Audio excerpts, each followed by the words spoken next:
রংপুর শহরের ভিতরেই এই প্রদর্শনী ক্ষেত্রটি। এটা কারুপণ্যের ক্যাম্পাসের ভিতরে। আগামীর চাষি উদ্যোগটার নাম। এখানে প্লাস্টিকের ব্যাগের মধ্যে মাটি এবং সার দিয়ে তৈরি করা হয়েছে। চেষ্টা করলাম টমেটোর জাতটার নামটা দেখতে, কিন্তু না, এখানে জাতটার নাম লেখা নেই। একটু পাকা টমেটো একটু খেয়ে দেখার ইচ্ছা হলো, খাবো আর কি।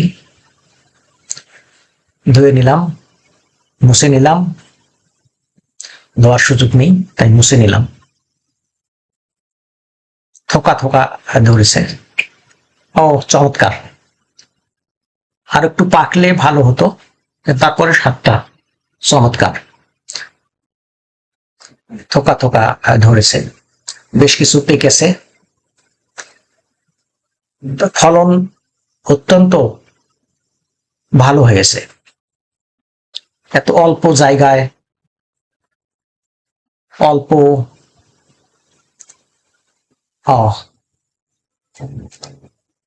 খুবই মিষ্টি। আরো বেশি পাকলে আরো বেশি ভালো হতো, তারপরে চমৎকার।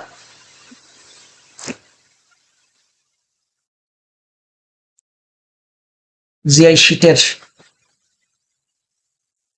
জিআই তার দিয়ে তৈরি করা পলি ব্যাগ। টমেটো থোকায় থোকায় ধরেছে এবং সেগুলো হেলে গেছে। তারপরে এই উদ্যোগ অত্যন্ত চমৎকার। এটা অবশ্যই একটা পরীক্ষা, এবং ওই পরীক্ষাতে তারা পাশ করেছে বলে আমার কাছে মনে হচ্ছে। এর চেয়ে ভালো উদ্যোগ আর হয় না।